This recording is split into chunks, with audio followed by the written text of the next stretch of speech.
Listo. Hola, buenas tardes. El tema de este congreso es la crisis de las instituciones en un mundo complejo, y me tomé bastante literal el título del congreso para preparar esta ponencia. Forma parte de la vertiente de análisis que estoy desarrollando en mi tesis doctoral y que trata de incorporar los conceptos de la termodinámica al análisis geopolítico. Voy a hacer el análisis de una institución en específica, el Estado, concretamente el Estado yemení, y la complejidad la entiendo no tanto como comúnmente se entiende en las ciencias sociales, es decir, complejidad a partir de exceso de información o exceso de instituciones interactuando, sino más bien desde una perspectiva energética, desde una perspectiva termodinámica. La complejidad, vista desde la termodinámica, es el incremento de la densidad energética por unidad de materia, a través de lo cual se da el proceso de evolución en cualquier nivel material del universo. Vamos a verlo esto con un poquito más de detalle para que no parezca tan abstracto, pero efectivamente es el concepto físico de la termodinámica para tratar de comprender un proceso geopolítico. Por favor. Bien, vamos a comenzar con el concepto de colapso catabólico. Comprenderemos al Estado como un cierto nivel de complejidad. Un Estado es un ente construido como parte de la civilización, y todo Estado es simultáneamente complejo, difícil de sostener y a la vez bastante frágil. Al igual que cualquier forma de complejidad en el universo, el Estado solamente puede sostenerse mediante flujos de energía, y esos flujos de energía incrementan la densidad energética. El resultado es que para que el Estado pueda sostenerse, para que pueda no solo mantener, sino también reemplazar en la medida en que se vayan degradando todos sus componentes, el Estado necesita un flujo constante de energía para mantener las infraestructuras, la población, la información y sus instituciones. En ausencia de imperialismo, un Estado debe de sostenerse únicamente con los recursos naturales, especialmente los energéticos, y los esfuerzos de la población con la que cuentan. Evidentemente, Yemen no es ningún caso de imperialismo. La siguiente, por favor. Desde esta perspectiva, desde un punto de vista físico, estrictamente físico, un Estado tendría que adecuarse al presupuesto energético con el que cuenta, es decir, los recursos materiales, los recursos energéticos, en forma de recursos naturales, en forma de complejidad históricamente construida. El resultado es que esto, a lo que en la modernidad llamamos progreso, en realidad es una forma de incremento de la complejidad. Cada vez que hay progreso, sea porque hay más educación, sea porque hay más salud, sea porque hay instituciones más sólidas, sea porque la gente vive más tiempo, en el fondo hay un mayor consumo de energía de parte de esas instituciones. De tal forma que si se redujera el consumo de energía una vez que el Estado rebasó su presupuesto energético, bien puede ubicarse nuevamente en una franja de sostenibilidad. Pero si se mantiene el empeño por mantener esta complejidad, puede dar inicio a un proceso de colapso catabólico, es decir, un proceso de degradación lenta de las infraestructuras, de la calidad de vida de la población y de las instituciones que componen dicho Estado. La siguiente, por favor. Voy a aplicar estas ideas al caso del conflicto actual en Yemen, aunque en realidad actual es una forma muy simple de decirlo, porque el conflicto en Yemen tiene antecedentes antecedentes históricos muy lejanos. Hay que comenzar primero por comprender la geografía física de Yemen, completamente el relieve. Ese es un mapa de altitud del territorio yemení, y los colores más claros, concretamente el blanco, seguido por el azul, violeta y los rojos, son las elevaciones más prominentes del territorio yemení, y como pueden darse cuenta en el mapa, la porción occidental, lo que se conoce como las tierras altas occidentales, son la parte más alta del territorio yemení. El resto es relativamente bajo, por debajo de los 1000 metros. La siguiente, por favor. En una zona de desierto, solamente las montañas pueden captar algo de humedad, de tal forma que el patrón de precipitaciones en Yemen va a reflejar el del relieve. Precisamente donde están las zonas altas se presentan las mayores precipitaciones pluviales en el país. La siguiente. como resulta absolutamente natural, la población se va a asentar en donde hay agua, de tal forma que la mayor densidad de población de Yemen está presente precisamente en la parte de las tierras altas occidentales. La siguiente. Y eso mismo se va a reflejar en los procesos de construcción de infraestructura. El Estado yemení no va a hacer inversiones de infraestructura ahí donde las condiciones no son aptas para la habitabilidad. Las carreteras que conectan el territorio yemení están concentradas en la parte occidental y, como puede verse con las líneas azules que son punteadas, no existen ríos en Yemen. Existen escurrimientos que son intermitentes, que solamente aparecen durante la época de lluvia. La siguiente, por favor. A partir de esto se puede construir una zonificación de zonas de sustento en el territorio yemení. La parte amarilla más amplia, que domina toda la parte norte y la parte oriental del territorio, es zona de pastoreo donde hay una muy baja densidad de población que solamente puede sobrevivir mediante la actividad del pastoreo. Y vemos una serie de tonos verdes en la parte occidental que son distintas formas de agricultura y evidentemente la agricultura, a diferencia del pastoreo, demanda un mayor consumo de energía. La siguiente, por favor. Ahora es necesario hacer hincapié en un componente más, la división religiosa entre la población yemení. Como es más o menos conocido, sobre todo ahora que el conflicto está alcanzando un nivel de violencia bastante considerable, la población yemení está fragmentada. Grosso modo, el 60% de la población, prácticamente el 100% de la población yemení es islámica, pero el 60% pertenece a la rama suní y el 40% aproximadamente pertenece a la rama chií, aunque por supuesto hay ciertas versiones del Islam, por ejemplo el wahabismo, más cargado a la rama sunita, que también están presentes, sobre todo en la frontera con Arabia Saudita. El análisis contemporáneo del conflicto centra su atención en los actores externos regionales. Sobre todo se analiza el conflicto actual en Yemen como una extensión de la competencia o de la guerra cada vez más abierta entre Arabia Saudita e Irán, que está teniendo lugar no solo en territorio yemení, sino también en territorio sirio. Sería una disputa por el predominio chiita o sunita en Medio Oriente.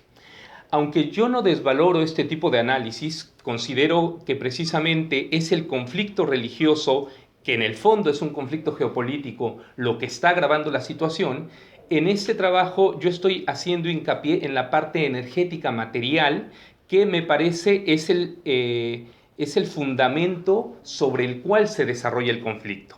Y si perdemos de vista los fundamentos materiales y energéticos, nos quedamos a medias en el análisis, porque simplemente veremos a Yemen como un pivote geopolítico disputado por dos jugadores geoestratégicos regionales, Irán y Arabia Saudita, y como un actor sin autonomía, y además como si todo el problema de Yemen proviniera de las ambiciones de los poderes regionales.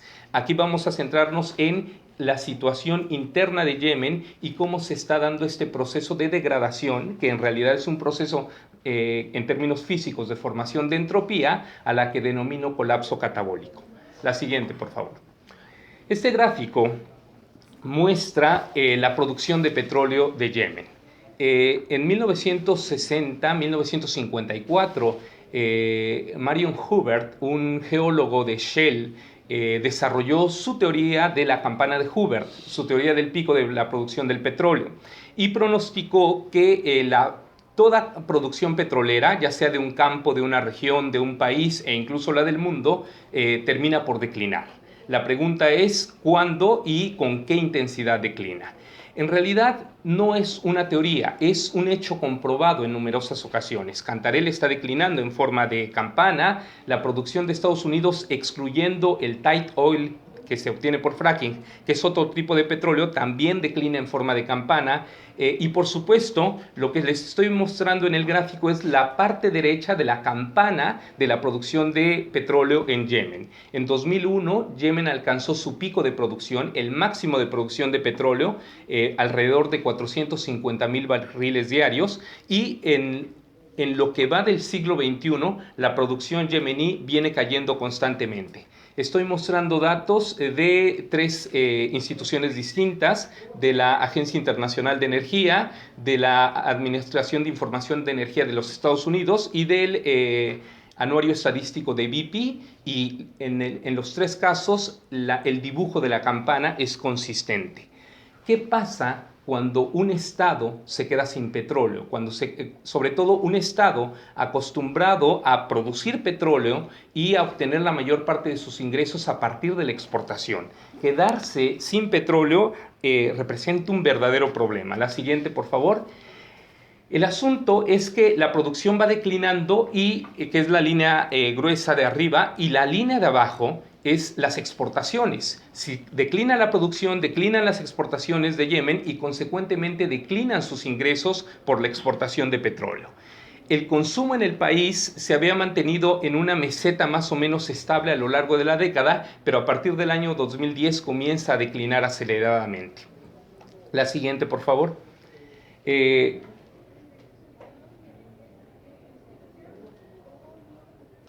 Gracias. Y, sin embargo, el consumo total de derivados del petróleo se está incrementando. La imagen anterior se refería al consumo de petróleo crudo, es decir, el petróleo que Yemen mete en sus refinerías. Pero el consumo de derivados del petróleo siguió creciendo de manera bastante intensa hasta el año 2010, y a partir de 2010 ha comenzado a declinar.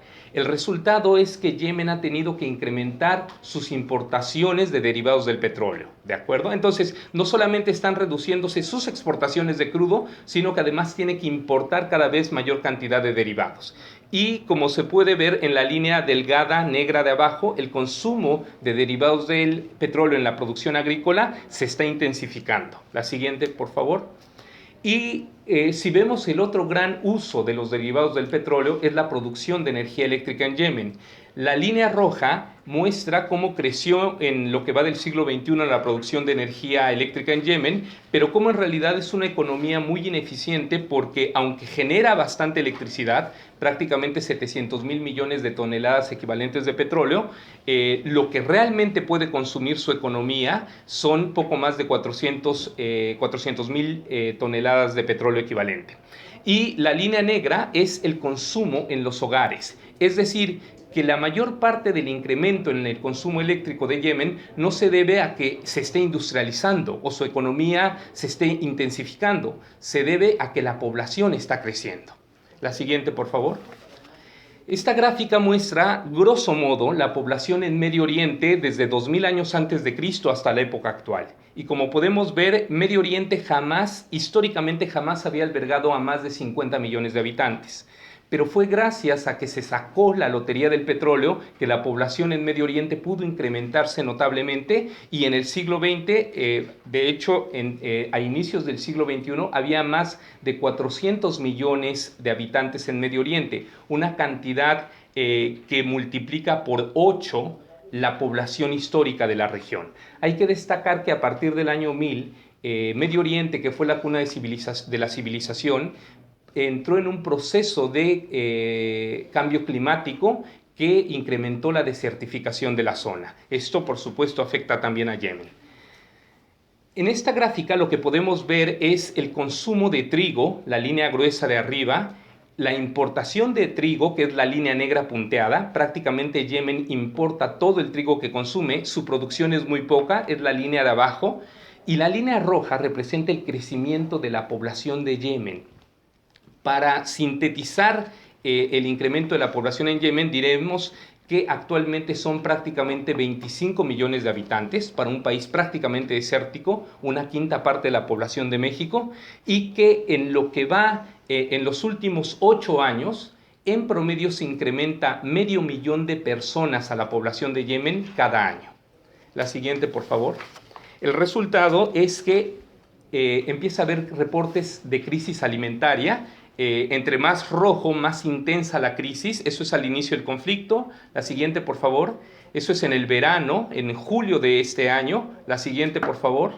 Esto es en septiembre. La siguiente, y el pronóstico para diciembre. La situación en Yemen empieza a ser verdaderamente crítica. Podemos saltarnos las siguientes 2 diapositivas, por favor, para centrarnos en la crisis hídrica. Yemen no solamente enfrenta una crisis energética, sino una crisis hídrica terrible. 4.000 personas mueren al año en Yemen por conflictos ligados al agua. Para que ustedes tengan una idea, se contabiliza que menos de 4.000 personas han muerto en lo que va del año por el conflicto, por la guerra civil. Eso quiere decir que cada año los conflictos por el agua matan más gente en Yemen que la guerra civil como tal. En Yemen la situación es tan crítica que en este momento 20 millones de yemeníes, equivalentes al 80% de la población, no cuentan con agua potable, y es el país con la más severa escasez de agua en el mundo, con solo 115 metros cúbicos per cápita, es decir, el 8% del promedio mundial. Es decir, cada yemení en promedio usa una décima parte o menos del agua que utiliza cualquier ciudadano del mundo. La prospectiva no es nada halagüeña porque se espera que en los próximos 15 años este dato se reduzca a la mitad. Voy a concluir con algunos datos más. La siguiente, por favor. Bueno, son algunas imágenes de la crisis hídrica en Yemen. La siguiente, en la capital, Saná, solo el 40% de la población está conectada a la red cúbica y se estima que gracias es un eufemismo, que debido al conflicto, Saná, la capital de Yemen, podría quedarse sin agua antes del año 2020. El titular de la oficina regional de la FAO señaló que la situación se acerca al completo colapso. Entonces sí, hay una serie de intereses geopolíticos en Yemen que no abordé en esta ponencia, pero para poder comprender ese conflicto geopolítico debemos de comprender el sustrato material de los recursos, de la energía que permiten la vida en Yemen. Gracias por su atención.